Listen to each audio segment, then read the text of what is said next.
ప్రార్థన చేసుకుందాం. పరిశుద్ధుడైన తండ్రి, కృపామయుడా, జీవము కలిగిన యేసయ్య, జీవాధిపతి, మీ పరిశుద్ధమైన పాదములకు వందనాలు, స్తోత్రాలు ప్రభువా.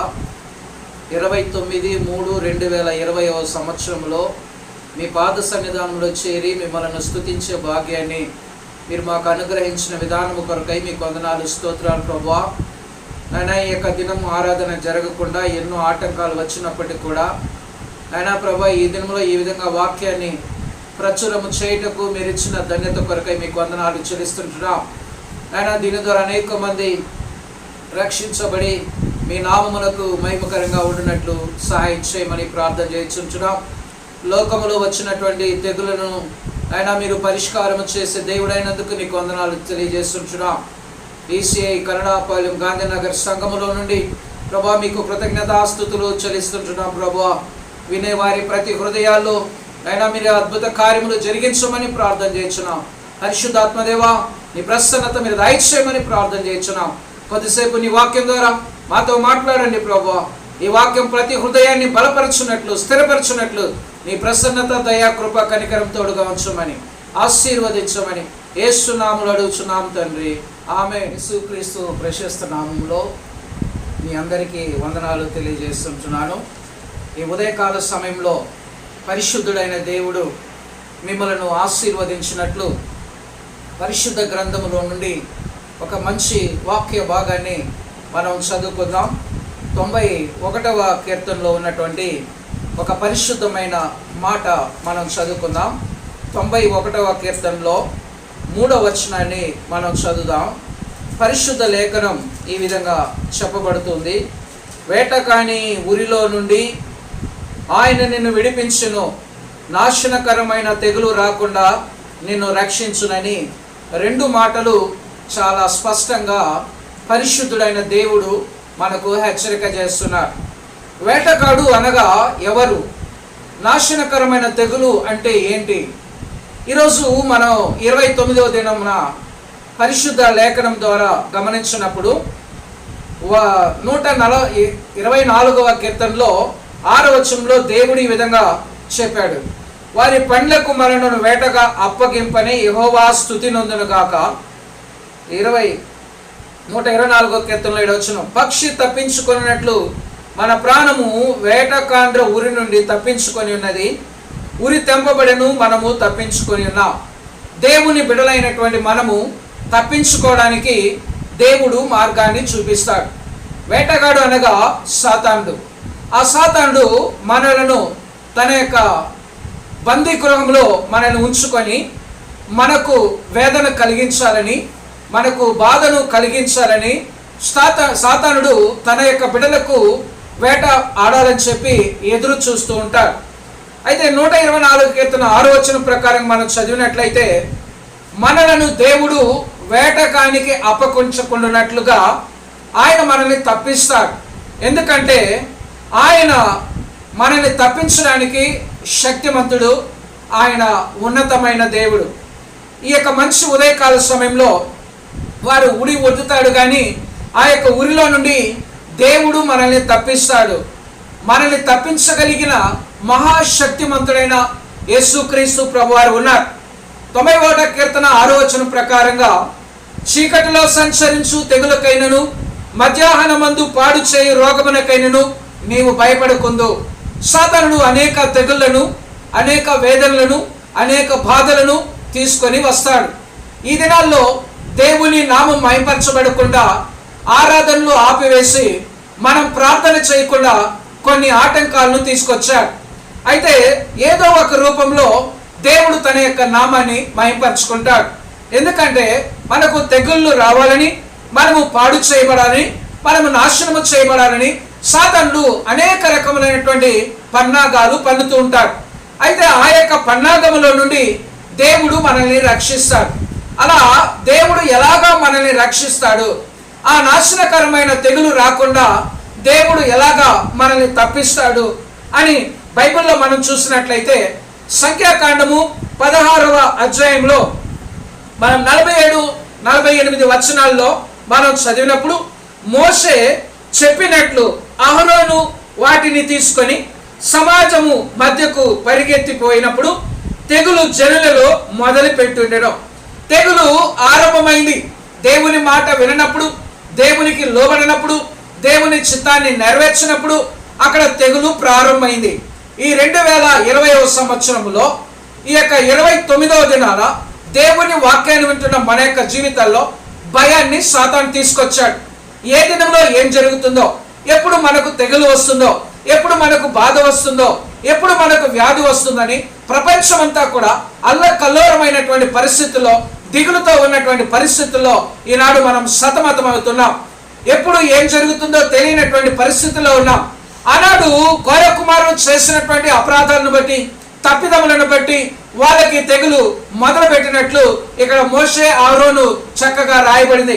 అయితే ఆ యొక్క తెగులను, ఆ యొక్క వ్యాధులను, ఆ నాశనకరమైన వ్యాధుల నుండి విడిపించగలిగిన వాడు ఎవరైనా ఉన్నారా ఈ లోకంలో అంటే ఖచ్చితంగా ఉన్నారు అని బైబిల్ చెప్తుంది.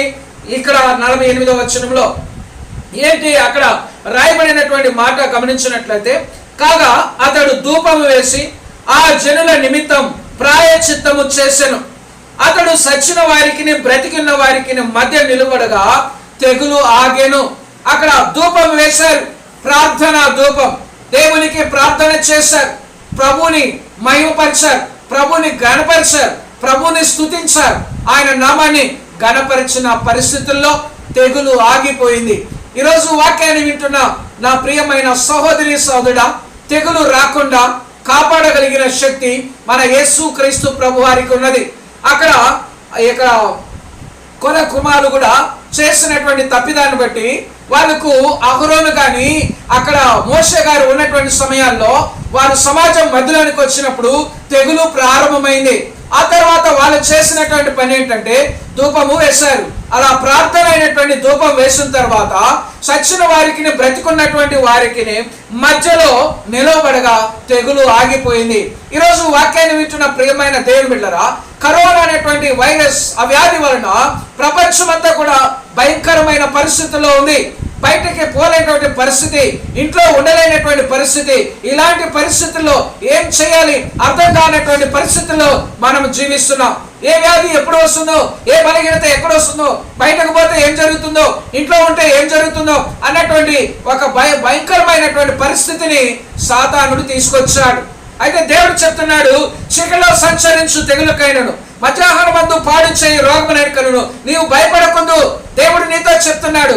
ఈరోజు ఇల్లులో కూర్చొని వాక్యాన్ని వింటున్నా నా ప్రియమైన దేవుడా, నీతో దేవుడు మాట్లాడుతున్నాడు. నువ్వు భయపడవలసిన అవసరం లేదు. ఏ తెగులు నీ గుడారమును సమీపించదు, నీ సరిహద్దుల్లో ఎలాంటి ఆటంకాలు రాదు. పరిశుద్ధుడైన దేవుడు నిన్ను నడిపిస్తాడు, ఆయన విడిపిస్తాడు. భయపడవలసిన అవసరం లేదు. తెగులు రాదు, ఎలాంటి ప్రశ్న కూడా రాకుండానట్లుగా దేవుడు సాయం చేస్తాడని దైవ గ్రంథములో రాయబడింది. నా ప్రియమైన దేవుని బిడ్డ, దేవుడు చెప్తున్నాడు, నువ్వు ఆయన నామమును బట్టి ప్రార్థన చేయగలిగితే ఆ తెగులును ఆపివేస్తానంటున్నాడు. ఈనాడు ప్రపంచంలో చూసినప్పుడు 138 కోట్ల జనం అల్లకల్లోలమైనటువంటి పరిస్థితుల్లో ఉంటున్నప్పటికీ కూడా ఈరోజు నీవు నేను మనం సుఖంగా ఉన్నాము అంటే అది దేవుని యొక్క ఉచితమైన కృప. ఆయన మనల్ని ప్రేమించాడు. యోహాను సువార్త 3:16 వచనం ప్రకారంగా దేవుడు లోకమును ఎంతో ప్రేమించాడు, కాగా తన అద్వితీయ కుమారునిగా పుట్టిన వాడు విశ్వాసముచ్చు ప్రతివాడు నశింపక నిత్య జీవం పొందును. నువ్వు నశించడం ఆయనకి ఇష్టం లేదు, నువ్వు భయపడడం ఆయనకి ఇష్టం లేదు, నువ్వు వేదనపడడం ఆయనకి ఇష్టం లేదు. నీవు ఈ లోకంలో సుఖంగా సౌఖ్యంగా ఉండాలని దేవుడు కోరుకుంటున్నాడు. ప్రియమైన దేవుని బిడ్డ, ఆ తర్వాత బైబిల్లో మనము 2వ సమూయేలు గ్రంథంలో 24వ అధ్యాయము 25వ వచనాన్ని గమనించినప్పుడు దేవుని వాక్యం ఇలాగ రాయబడింది. అక్కడ దావీదు యెహోవా నామమున బలిపీఠము కట్టించి దహన బలులను సమాధాన బలులను అర్పించెను. యెహోవా దేశము కొరకు చేయబడిన విజ్ఞాపనను ఆలకింపగా ఆ తెగులు ఆగి ఇశ్రాయేలీయులను విడిచిపోయేనని రాయబడింది. ప్రియమైన దేవుని బిడ్డ, 2వ సమూయేలు గ్రంథం 24వ అధ్యాయం 25వ వచనంలో మనము చదువుతున్నటువంటి మాట గమనించినట్లయితే, దావీదు యెహోవా నామమును బట్టి బలిపీఠం కట్టాడు, సమాధాన బలులు అర్పించాడు. ఆయన బలులు అర్పించిన తర్వాత దేవుడు ఆ యొక్క అర్పణను అంగీకరించాడు. ఆ అర్పణను అంగీకరించినప్పుడు దేశం కొరకు చేయబడిన విజ్ఞాపన ప్రార్థనలు చేసినప్పుడు ఆ తెగులు ఆ దేశములో నుండి వెడలిపోయినట్లు బైబిల్లో మనం చదువుతున్నాం. ఈరోజు ఈ కరోనా తెగులు వలన అనేక మంది భయపడుతున్నారు. బయటికి పోవాలన్నా భయం, ఇంట్లో ఉండాలన్నా భయం, ఎక్కడికి వెళ్ళాలన్నా భయం. అయితే దేవుడు చెప్తున్నాడు, పాడు చేసేటువంటి రోగానికి నువ్వు భయపడవలదు అంటున్నాడు. కీర్తన 91:6లో నువ్వు భయపడకుండా ఉండడానికి దేవుడు నీకు ధైర్యం ఇస్తాడు. దేవుడు చెప్పాడు, నువ్వు భయపడద్దు, జడియద్దు, దిగులు పడద్దు, ధైర్యంగా ఉండు, నేను నీకు తోడై ఉంటాను, నా దక్షిణ హస్తాలతో నిన్ను ఆదుకుంటానని యెషయా 41:10లో దేవుడు స్పష్టంగా మాట్లాడుతున్నాడు. ఈ ఉదయకాలంలో దేవుని వాక్యాన్ని వింటున్నా నా ప్రియమైన దేవుని బిడ్డ, నువ్వు ఏ విషయంలో భయపడుతున్నావేమో, నా జీవితంలో ఏదో ఒకటి జరగబోతుంది, అయ్యో నా జీవితంలో ఏదో ఒక సమస్య, ఏదో ఒక కష్టం, ఏదో ఒక నష్టం, ఏదో ఒక ఇరుకు, ఏదో ఒక సమస్యని భయపడుతున్నావేమో, నీ భయాన్ని తొలగించగలిగిన మహాశక్తిమంతుడైన పరిశుద్ధుడైన యేసుక్రీస్తు ప్రభువారు ఉన్నారు. అక్కడ చూసినట్లయితే ఇశ్రాయేలు ప్రజలు కూడా భయపడ్డారు. తెగులు వస్తుంది, భయపడ్డారు. ఈ తెగులు మమ్మల్ని ఏం చేస్తుందో అని భయపడ్డారు.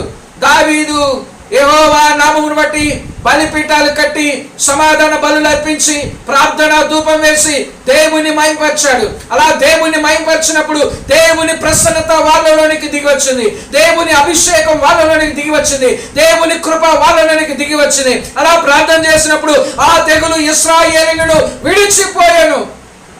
ఈరోజు వాక్యాన్ని వింటున్నా నా ప్రియమైన దేవుని బిడ్డ, ఇశ్రాయేలుగా ఏర్పాటు చేయబడిన వారా, ఇశ్రాయేలుగా ఏర్పాటు చేయబడిన నా ప్రియమైన సహోదరి సహోదరుడా, నీలోనికి తెగులు రాకుండా భయాన్ని తొలగించగలిగిన మహాశక్తిమంతుడైన దేవుడు ఉన్నాడు. అయితే నువ్వు చేయవలసిన పని ఏంటి? తెగులు రాకుండా కాపాడబడాలంటే, చీకటిలో నుండి తప్పించబడాలంటే, వేటకాని ఊరిలో నుండి విడిపించబడాలంటే మనము చేయవలసిన పని ఒకటే. అదేంటి అంటే యాకోబు రాసిన పత్రికలో 5వ అధ్యాయము 16వ వచనములో దేవుని యొక్క వాక్యం రాయబడింది. యాకోబు రాసిన పత్రిక 5వ అధ్యాయము 16వ వచనం, మీ పాపములను ఒకరితో ఒకడు ఒప్పుకొనుడి, మీరు స్వస్థ పొందకుండునట్లు ఒకరి కొరకు ఒకడు ప్రార్థన చేయండి, నీతిమంతుని విజ్ఞాపన మనఃపూర్వకమైనదై బహుబలము గలదై ఉండును అన్నాడు. ఈరోజు వాక్యాన్ని వింటున్నా నా ప్రియమైన దేవుని బిడ్డ, ఒకరి కొరకు ఒకడు ప్రార్థన చేయడి. ప్రార్థన చేయవలసిన బాధ్యత మన మీద ఉంది. మన దేశం బాగుపడాలంటే, మన గ్రామం బాగుపడాలంటే, మన గ్రామంలో ఉన్నవారు బాగుపడాలంటే, మన యొక్క రాజ్యం బాగుపడాలంటే మనము చేయవలసిన పని ప్రార్థన చేయవలసిన వారమైతున్నాం.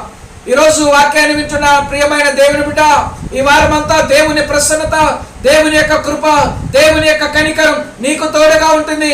దేవుడు నిన్ను ఆశీర్వదిస్తాడు, దేవుడు నిన్ను బలపరుస్తాడు, దేవుడు నిన్ను స్థిరపరుస్తాడు. ఇక్కడ చెప్తున్నాడు ఆయన యాకోబు 5:16లో, మీరు స్వస్థ పొందునట్లు ఒకని కొరకు ఒకడు ప్రార్థన చేయండి. మీరు స్వస్థపరచబడాలా, మీరు విడిపించబడాలా, మీరు ఆశీర్వదించబడాలా?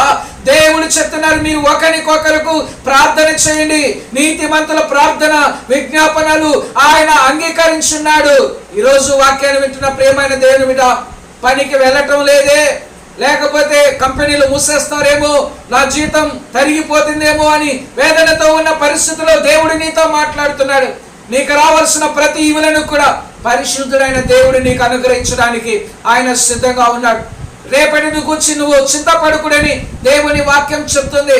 అయితే ఈరోజు వాక్యాన్ని వింటున్న మన యొక్క జీవితంలో వచ్చే చింత, వచ్చే బాధ, వచ్చే కష్టాల్లో, అయ్యో నా బిడ్డ గర్భంగా ఉన్నదే, ఆమె ప్రసవ దినాలు ఎలాగా, నా బిడ్డ పెళ్లి కావాలి ఎలాగా, నా బిడ్డల అనారోగ్యంతో ఉన్నారే ఎలాగా, నా బిడ్డల పరిస్థితి ఏంటి, చదువుల పరిస్థితి ఏంటి, ఉద్యోగ పరిస్థితి ఏంటి నువ్వు భయపడుతున్నావేమో. నీ భయాన్ని తొలగించగలిగిన మహాశక్తిమంతుడైన యేసుక్రీస్తు ప్రభువారు ఉన్నారు. ప్రభు నామములోటి ప్రార్థన చేయవాడెవడు వాడు రక్షించబడును, శిక్షలో నుండి తప్పించబడునని దేవుని వాక్యం రాయబడుతుంది. తెస్సలోనికి రాసినటువంటి మొదటి పత్రికలో 1వ అధ్యాయము 10వ వచనంలో ఒక దైవ వాక్యము రాయబడి ఉన్నది. తెస్సలోనికి రాసిన మొదటి పత్రిక 1వ అధ్యాయము 10వ వచనంలో దేవుడు చెప్తున్నాడు, దేవుడు మృతులలో నుండి లేపిన యేసు అనగా రాబో ఉగ్రతలో నుండి మనల్ని తప్పించుచున్న ఆయన కుమారుడైన యేసు పరలోకము నుండి వచ్చునని ఎదురు చూచుటకు మీరెలాగూ దేవుని వైపు తిరుగుతురో ఆ సంగతి వారే తెలియజేయుచున్నారు. ఎవరైతే పరలోకంలో నుండి దిగి వచ్చేటువంటి యేసు ఉన్నారు, ఆయన వైపునకు తిరిగినప్పుడు మృతులలో నుండి లేపిన యేసు రాబోయే ఉగ్రతను తప్పిస్తాడు, రాబోయే తెగులను తప్పిస్తాడు, రాబోయే వేదనను తగ్గిస్తాడు, రాబోయేటువంటి ప్రతి విధమైన ఆటంకాల్ని ఆయన తప్పిస్తాడు. ప్రియమైన దేవుని బిడ్డ, ఈ యొక్క మంచి ఉదయకాల సమయంలో ప్రభు అంటున్నాడు, ఉగ్రతను తప్పించగలిగిన దేవుడు, తెగుళ్లను తప్పించగలిగిన దేవుడు, వ్యాధులను తొలగించగలిగిన దేవుడు, బాధలను తొలగించగలిగిన శక్తిమంతులైన దేవుడు ఇక్కడ ఉన్నాడు. ప్రియమైన దేవుని బిడ్డ, యోనా పుస్తకంలో మనం చదువుతాం, అక్కడ అనేక మంది దేవుని వైపు చూశారు, ప్రార్థన చేశారు, ఉపవాసం ఉన్నారు. దేవుడు వాళ్ళ ప్రార్థన విన్నాడు, ఆయన తప్పించాడు. 1,20,000 మందిని ఆయన తప్పించాడు. ప్రియమైన దేవుని బిడ్డ, అలా నువ్వు తప్పించబడాలా? అలా నువ్వు శిక్షల నుంచి విడిపించబడాలా? తెగుళ్ళ నుంచి నువ్వు రక్షించబడాలా? అయితే దేవుని కొరకు ప్రార్థన చేయి. అక్కడ దావీదు ప్రార్థన ధూపం వేసినప్పుడు ఆ తెగులు ఆగిపోయింది. గొర్రె కుమారుడు చేసిన తప్పు వలన మోషే అహరోనులు ప్రార్థన చేసినప్పుడు ఆ తెగులు ఆగిపోయింది. కీర్తనలు 91లో నాశనకరమైన తెగులు రాకుండా ప్రభు నిన్ను తప్పిస్తానంటున్నాడు. ఆయన చెప్తున్నటువంటి వ్యాధులను తొలగించగలిగిన దేవుడని ప్రభు చెప్తున్నాడు. ఇక్కడ యాకోబులో చెప్తున్నాడు, ప్రభు నామమును బట్టి ప్రార్థన చేయగలిగితే ఆయన స్వస్థపరుస్తానంటున్నాడు. స్వస్థత నీకు కావాలా? వ్యాధుల నుండి తప్పించబడాలా? అయితే ప్రభు నిన్ను ఆశీర్వదిస్తాడని బైబిల్లో మనం చదువుతాం. ఎందుకంటే ఈ తెస్సలోనికీయులకు రాసిన పత్రిక 1:10లో దేవుడు చెప్పాడు, ఆయన మనలను ఉగ్రతలను తప్పిస్తాడు, ఆయన పరలోకంలో నుండి దిగి వస్తాడు. ఆ పరలోకం నుండి దిగి వచ్చిన యేసుని చూడండి. మీరు ఆ యేసు వైపు చూసిన వారు ఎవరు సిగ్గుపడింది లేదు. మత్తయి సువార్త 24వ అధ్యాయంలో 6 నుండి 8 వచనాల వరకు మనం గమనించినట్లయితే దేవుని యొక్క రాకడకు సూచనలు కనబడతాయి. యుద్ధాల గురించి వింటున్నాం, కరువుల గురించి వింటున్నాం, తెగుల గురించి వింటున్నాం, బాధల గురించి వింటున్నాం, వ్యాధుల గురించి వింటున్నాం. అయితే వీటన్నిటిని తప్పించగలిగింది మన ప్రభు అయిన యేసుక్రీస్తు మాత్రమే. అలాగే లూకా సువార్తలో 21వ అధ్యాయం 26లో కూడా మంచి మాటను మనం గమనిస్తుంటున్నాం. అక్కడ కూడా ఇదే మాటలు రాయబడింది. తప్పించడానికి ఒక శక్తి ఉంది, ఆయన మన ప్రభు అయిన యేసుక్రీస్తు అని చెప్పి లూకా సువార్తలో చక్కగా దేవుని వాక్యం రాయబడింది. ప్రియమైన దేవుని బిడ్డ, లూకా సువార్త 21వ అధ్యాయంలో 26వ వచనంలో మనం గమనించినట్లయితే దేవుని యొక్క వాక్యం చెప్తుంది ఏంటంటే, కాబట్టి మీరు జరగబో వీటినెల్లా తప్పించుకొని మనుష్య కుమారుని ఎదుట నిలవబడుటకు శక్తి గల వారు మగునట్లు ఎల్లప్పుడూ ప్రార్థన చేయొచ్చు మెలకుగా ఉండుడని చెప్పాను. ఈరోజు వాక్యాన్ని వింటున్న నా ప్రియమైన దేవుని బిడ్డ, ఓ క్రైస్తవుడా, క్రైస్తవురాలా, నీ కొరకు దేవుడు ఒక మంచి సమయాన్ని ఇచ్చాడు. ప్రార్థన చేయడానికి మనకు సమయాలు ఉండదు, బైబిల్ చదవడానికి సమయాలు ఉండదు. ఎప్పుడు చూసినా పని పని అని పరిగెత్తుకుంటున్న మనకు దేవుడు ఒక విరామాన్ని ఇచ్చాడు. ఆ విరామం ఏంటంటే ఇప్పుడు బైబిల్ చదువుట, ప్రార్థించుట, ప్రభువుకు దగ్గర అవుట. అదే ఇక్కడ లూకా సువార్త 21:26లో కూడా మీరు రాబోయేటువంటి వాటిని తప్పించుకునేటట్టు మీరు ప్రార్థన చేయాలని ప్రభు హెచ్చరిక చేస్తున్నాడు. అలా ప్రార్థన ద్వారా మనము శక్తి గల వారు మగినట్లు ప్రార్థన చేస్తూ మెలకుగా ఉండాలి. ప్రియమైన దేవుని బిడ్డలారా, ప్రభు దగ్గర ప్రార్థన చేసినప్పుడు ఆ ప్రభు ఎలాంటి వాటిలో నుంచైనా మనల్ని తప్పించడానికి ఆయన సిద్ధంగా ఉన్నాడు. ఈనాడు చూసినట్లయితే మన యొక్క ప్రభుత్వం మన కొరకు ఎన్నో సౌకర్యాలు చేస్తున్నారు. పోలీసు వారు మన కొరకు సౌకర్యాలు చేస్తున్నారు, పురపాలక సంఘం వారు మనకు సౌకర్యాలు చేస్తున్నారు, నర్సుగా ఉన్నవారు మనకు సాయం చేస్తున్నారు, ముఖ్యమంత్రులుగా ఉన్నవారు సాయం చేస్తున్నారు, ప్రధానమంత్రులుగా ఉన్నవారు మనకు సాయం చేస్తున్నారు. ఎందుకంటే మన దేశం బాగుపడాలని, మన దేశంలో ఉన్న ప్రజలు బాగుపడాలని, మన దేశంలో ఉన్న క్రైస్తవులు బాగుపడాలని, మన దేశంలో ప్రతి ఒక్కరు కూడా ఆశీర్వదించబడాలని వారు చేస్తున్నటువంటి త్యాగం మనకు తెలుసు. వారందరి కొరకు మనము ప్రార్థన చేయవలసిన వారమైన ఈరోజు దేవుడు చెప్తున్నాడు 2 విషయాలు. వేటకాని ఊరిలో నుండి ఆయన విడిపిస్తాడు, నాశనకరమైన తెగులు రాకుండా నిన్ను రక్షిస్తాడు. అలా రక్షించగలిగిన యేసు ప్రభు వైపు చూద్దాం. దేవుడు నిశ్చయంగా మనకు ఆశీర్వాదం అనుగ్రహించును. అందరూ తలలు వంచండి. ఉన్న పాటన ఉన్న చోటున మీరు తలలు వంచి యేసు వైపు చూడండి. ఆ యేసు ప్రభు నీ వ్యాధిని, నీ బాధను, నీ సమస్యను, నీ కష్టాన్ని తొలగిస్తాడు. అందరూ తలలోంచండి. నా ప్రియమైన దేవుని బిడ్డలారా, దేవుని వాక్యాన్ని వింటున్న వారులారా, ప్రభు పాద సన్నిధానంలో ప్రార్థన చేస్తున్నాం. ఆ ప్రభు మన ప్రార్థన వింటాడు, ప్రతిఫలము అనుగ్రహిస్తాడు. ఉన్న పాటన ఉన్న చోటున మనమంతా కూడా అలాగే ప్రభు సన్నిధిలో మోకరించి ప్రభువుని ప్రార్థన చేద్దాం. ఆ పరిశుద్ధులైన దేవాతి దేవుడు మన ప్రార్థనలు వింటాడు. అలాగే ప్రార్థన చేద్దామా, అలాగే మోకరించుదామా, ప్రభు వైపు చూద్దామా. ప్రభువా, ఈ మంచి ఉదయకాల సమయాన్ని బట్టి మీకు వందనాలు, స్తోత్రాలు యేసయ్యా. అయ్యా, మీ వాక్యంలో మేము చదివాం 91:3 నాశనకరమైన తెగుళ్ళు రాకుండా నాయనా మమ్మల్ని కాపాడేటువంటి దేవుడు మీరే అని, రాజా మాకు సాయం చేసే దేవుడని, ప్రార్థన చేసినప్పుడు తెగుళ్ళు ఆపేస్తావని, ఆయన రాబోయేటువంటి ఉగ్రతను మేము తప్పించుకోవాలని మీ పాద సన్నిధానికి ఉదయకాలంలో వచ్చాం. ప్రభువా, మా ప్రార్థన వినండి. ఎవరైతే ఏ కష్టంతో ఉన్నారో, ఏ నష్టంతో ఉన్నారో, ఏ వ్యాధితో ఉన్నారో, ఏ బలహీనతతో ఉన్నారో, నాయన గర్భంతో ఉన్నారో, నాయన వివాహం కొరకు ఎదురు చూస్తున్నారో, చదువు కొరకు ఎదురు చూస్తున్నారో, వారందరి జీవితాల్లో అద్భుతమైన కార్యాలు మీరు జరిగించమని ప్రార్థన చేయించున్నాం తండ్రి. నాయన ఈ దినంలో ఈ యొక్క వాక్యాన్ని వింటున్న ప్రతి ఒక్కరి జీవితంలో సమాధానము దయచేయండి నాయన. ప్రతి కుటుంబాల నెమ్మది దయచేయండి నాయన. వ్యాధితో ఉన్న వారి వేదనను తొలగించండి, బాధను తొలగించండి. పరిశుద్ధులైన దేవుడు మీరే కనుక గొప్ప కార్యములు జరిగించమని ప్రార్థన చేయించున్నాం తండ్రి. నాయన ప్రభుత్వాలు తీసుకొచ్చే ప్రతి అధికారానికి మేము లోబడి ఉండటకు సాయం చేయమని ప్రార్థన చేయించున్నాం నాయన. అనేక మంది చర్చిలో ప్రార్థన జరగటం లేదో అని అనుకుంటున్నారు ప్రభా. అయితే ప్రతి కుటుంబంలో ప్రార్థన జీవితాన్ని మీరు లేపండి ప్రభా. ఆలయంలో ప్రార్థన చేయకపోయినా పర్వాలేదని ప్రతి కుటుంబాలు కలిసి పరిశుద్ధుడైన మీ నామాన్ని మహిమపరచగలిగిన భాగ్యాన్ని మీరు దయచేయమని ప్రార్థన చేయించున్నాం ప్రభా. ఈ నామానికి మహిమ తెచ్చుకొని నాయన, ఎంతో మంది అయితే ఈ సజీవమైన సత్యాన్ని విన్నారో ఆ బిడ్డల జీవితంలో అద్భుతమైన కార్యాలు జరిగించి మీ నామానికి మహిమ తెచ్చుకుని ఆశీర్వదించమని యేసు పరిశుద్ధ నామములో అడిగి వేడుకొనుచున్నాము తండ్రి. ఆమేన్. నా ప్రాణమా యెహోవాను సన్నిధించుము, నా అంతరంగ సమస్తమా ఆయన పరిశుద్ధ నామమును సన్నిధించుము. నా ప్రాణమా యెహోవాను సన్నిధించుము, ఆయన చేసిన ఉపకారములను దేనిని మరువకుము. ఆమేన్. సమస్త జ్ఞానములకు మించిన మన తండ్రి అయిన ప్రేమ, కుమారుడైన యేసుక్రీస్తు వారి యొక్క కృప, పరిశుద్ధాత్మ అన్యోన్య సహవాసం ఇప్పుడు ఎల్లప్పుడు చేరిన మనందరికీ ఆయన రాకడ పర్యంతముతోనే నడిపించి ఆశీర్వదింప చేయును గాక. ఆమేన్. మీ అందరికీ యేసుక్రీస్తు నామములో వందనాలు. దేవుడు మిమ్మల్ని, మీ కుటుంబాన్ని ఆశీర్వదించును గాక. ఒక ముఖ్యమైనటువంటి విషయం, అనేక మంది ప్రార్థన లేదా చర్చిలో ప్రార్థన జరగట్లేదా అంటున్నారు. అయితే అది కాదు, ముఖ్యంగా మన కుటుంబంలో ప్రార్థన చేద్దాం. ప్రభు గొప్ప కార్యం చేయను గాక.